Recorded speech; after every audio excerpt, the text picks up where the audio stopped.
However, these ideas should not preclude a comprehensive and inclusive discussion about transportation, a discussion that includes accountability, includes overall intent, and a connection to broader goals of economic growth and personal mobility. We can do this, and we have done this. There were times when our nation had a national transportation vision to guide its future. Under President Eisenhower in the 1950s came the construction of the interstates, which was regarded as a system for our national defense, but it also helped build out our nation and also connect it with it. For Senator Pat Moynier and his colleagues in the 1980s and 1990s, the vision was to modernize the program and better connect roads, transit, rail, air, and a host of other modes. The challenge for us today is to recognize that transportation is a means to an end and not the end in itself. By focusing then on these three areas of major policy reform, federal leadership, empowerment of metro areas, and optimization of the program, we can craft a new vision for transportation that guarantees a strong economy, a clean environment, and a secure quality of life for all segments of society, now and for future generations. All we need to do is summon up the courage to make that vision a reality. I want to thank you all very much for giving me the opportunity to speak today.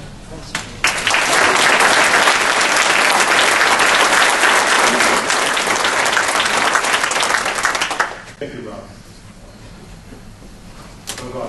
Talk about a provocative set of remarks. That's a challenge for every one of us. If people have questions, there's a microphone over here. Do you want to walk around, John? First question. Or comments are well taken as well. Yeah, Marty Gelfand, Members of the Senator's Office. I like the presentation, and I thought that, you know, just a comment. The bridge to somewhere, obviously, is about the bridge to nowhere. And, I mean, we have a system, we have an authorization bill that comes out every so many years. We have appropriations bills that come out every year.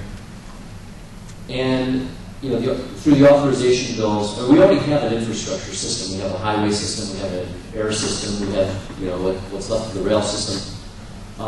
It's a question of, you know, through the authorization process, through having a transportation committee and the members who serve on those committees in the House and the Senate, they come up with a transportation policy for 5 or 6 years or 7 years, whatever it is.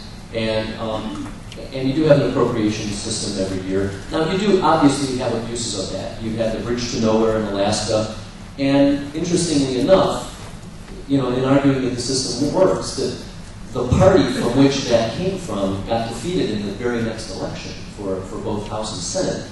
So I think that there's something to, you know, I wouldn't throw out the whole political system because there are abuses. There are abuses, but there are also, I mean, one of the things you mentioned is that, you know, we need to listen to our city councils. I absolutely agree with you. But that's what representatives do. They listen to their city councils and their districts. They take that with them back to Washington and bring back needed projects that their mayors and their councils are telling them that they need. So I just don't know that the system is broken. I mean, broke, yeah, I think there's room for more money, certainly.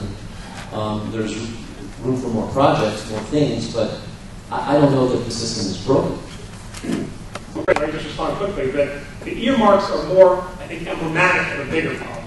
The earmark map and the earmark discussion is a little distracting, because it's only a small percent of the bill. The current federal authorization is $286 billion, so it's a big part of my highest list. The earmarks are only about, say, only 10%, 11% of the bill. So it is a relatively small amount. The bridge to nowhere, though, is kind of a manifestation of a bigger problem. The earmarks, I completely agree with you that we see in a lot of places the reason that congressional members are putting these earmarks in is because the local folks are not getting the projects that they need, mostly from the state. We shouldn't be funding small bus projects in suburban Richmond because the state of Virginia is not going to fund that problem. So the local governments have to go around the state and go right to the congressman to get these things done. We see that time and time again. I mean, I think Richmond, but we see that time and time again.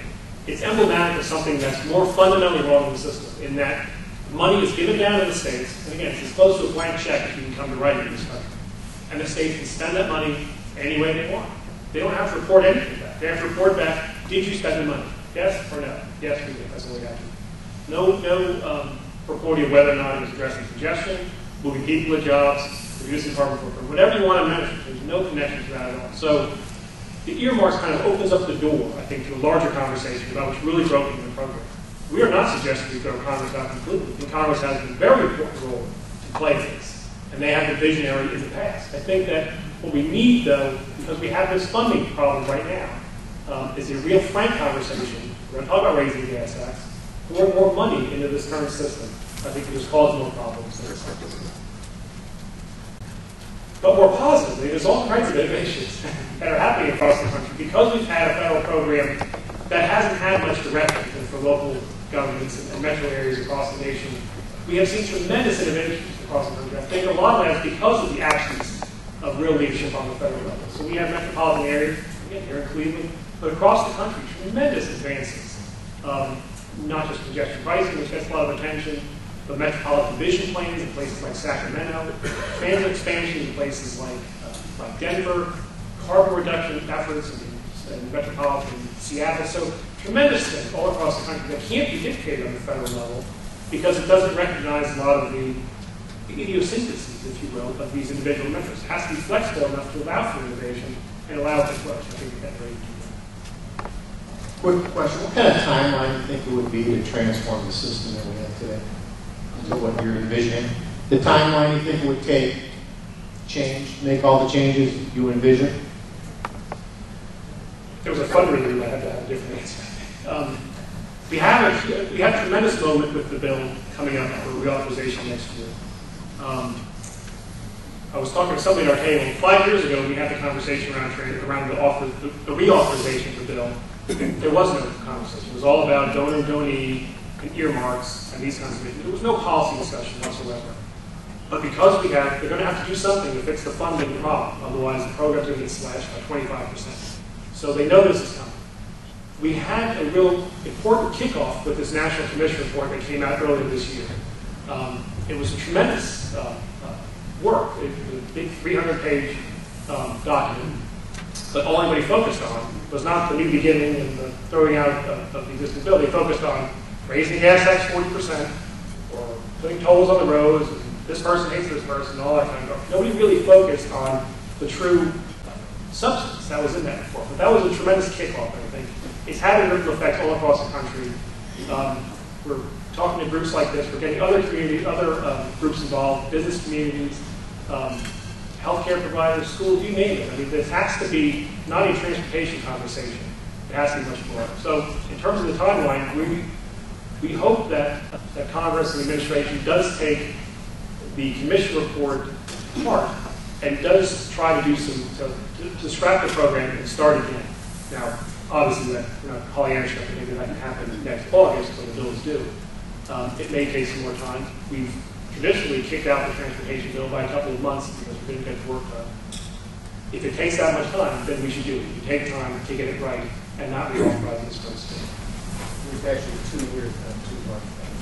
I'm sorry? I thought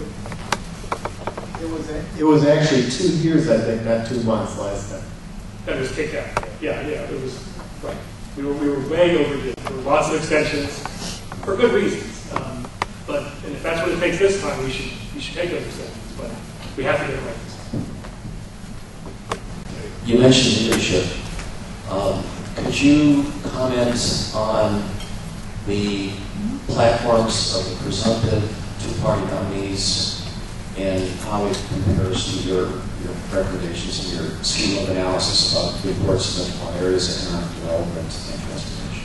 I think that we're having better dialogue than usual. I mean, I think so. There's a lot of things that are getting thrown in here. The problem, I think, with infrastructure writ large is that it doesn't make for a very good campaign, especially when we're talking about raising gas tax and things like this. Talking about gas tax holidays instead of raising gas tax and funding. So we're kind of in a holding pattern, I think, right now.